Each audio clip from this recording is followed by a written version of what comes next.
I spent 2 years trying to get David Harris on film. I almost failed. He was supposed to be interviewed by me in this motel in Houston, Texas. It's my favorite excuse for missing an appointment. He never showed up. Why?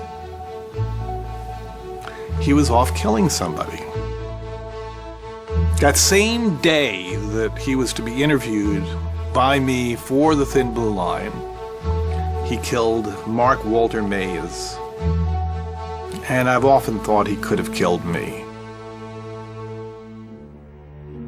Now he's already on death row for another crime.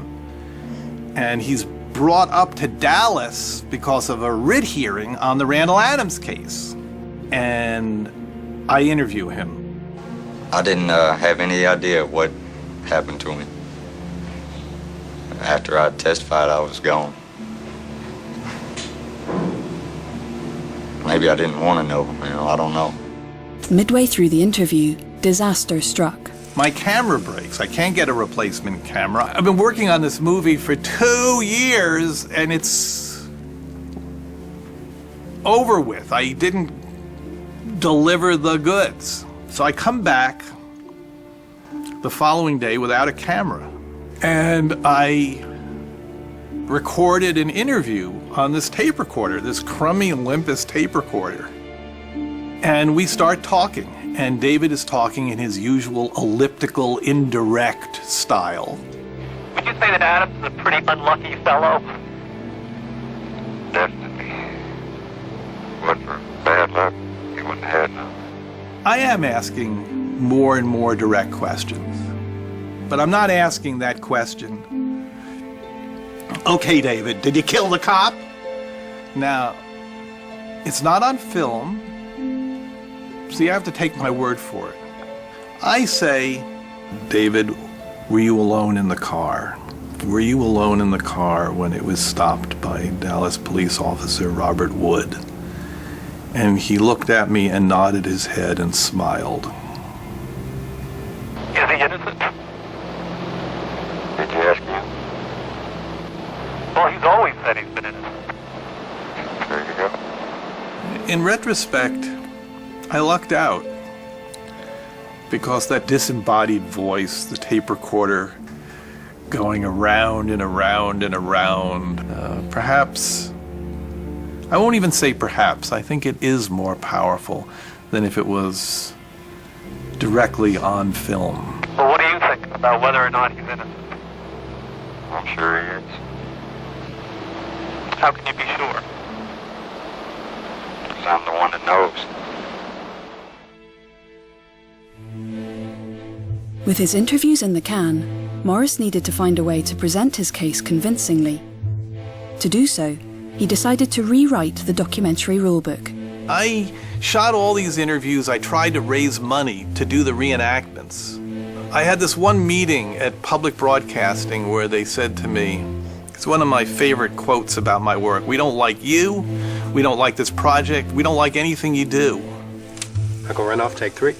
We were accustomed as audiences of documentary to see things shown to us as they had been, or to have a kind of airtight case being built. In the U.S., we'd been under the aegis of direct cinema, which is the idea that movies should be completely pure, have no comment, never alter anything in a scene. There are all of these crazy documentary rules that you were supposed to follow. Available light, handheld cameras, blah, blah, blah, blah, blah.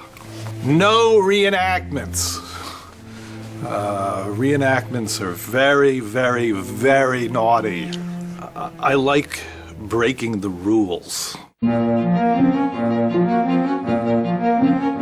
If there's a genre, which I think there is, a sort of small subgenre, films about the miscarriage of justice. The way to do that very often is just you build a case in the same way that a lawyer would build a case in a court of law. But what Errol Morris realized was that he wasn't just a lawyer, he was also a filmmaker, he was an artist. I think Thin Blue Line was the first doc I saw that felt like this is a filmmaker who's making a stand as a filmmaker. Errol Morris was probably the first person to make that breakthrough that you can actually go and watch a documentary and it to be a cinematic experience, something you can sit in a theater and happily watch. Wow. What is stylization? What are formal qualities like slow motion and very rich, saturated colors? What's that doing in a documentary film? Shouldn't they be black and white? I mean, literally, shouldn't they be about things that are black and white? Fact and fiction?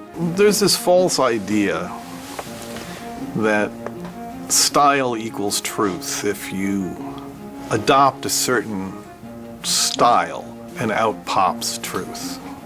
It's a stupid idea. Truth isn't guaranteed by style. Truth, to the extent that we can ever grab a hold of it, is the product of a lot of hard work and investigation. Morris used reconstructions to present contradictory versions of events, exposing the inconsistencies in the evidence against Randall Adams, but also provoking debate about the reliability of documentary and even history itself. The Thin Blue Line is a film that suggests documentary maybe isn't only about the things that we can nail down and know for a certainty, to introduce or plant a seed of doubt.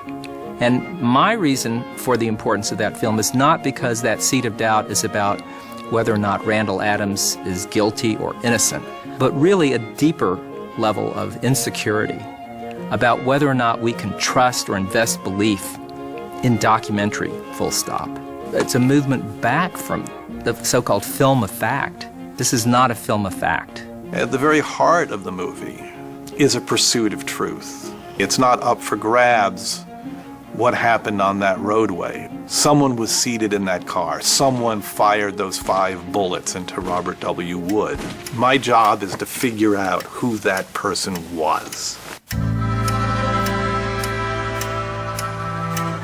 A movie doesn't get a guy out of prison, just to make that absolutely clear. It doesn't matter how much publicity you bring to a case. That in and of itself doesn't get a guy out of prison. Oddly enough, an investigation doesn't necessarily get a guy out of prison either, because there's always the possibility that it can get swept under the rug. A judge doesn't want to listen to it. But if you do both of those things, you attract attention to a case through a movie and through publicity, and you investigate it in such a way that you have the goods to overturn the conviction, then something can happen. The evidence that I'd accumulated over 2.5 years was brought into federal and state court. Sections of my interviews were submitted into evidence in federal and state court, and the conviction was overturned. Randall Adams walked. He came 3 days from being electrocuted. Without the movie, I think he would still be sitting in one of those small cells at the Texas Department of Corrections. I was so totally committed to getting him out of prison. And I didn't do it. I did it because I believe that what happened down there was wrong. And I'm very proud of what I did.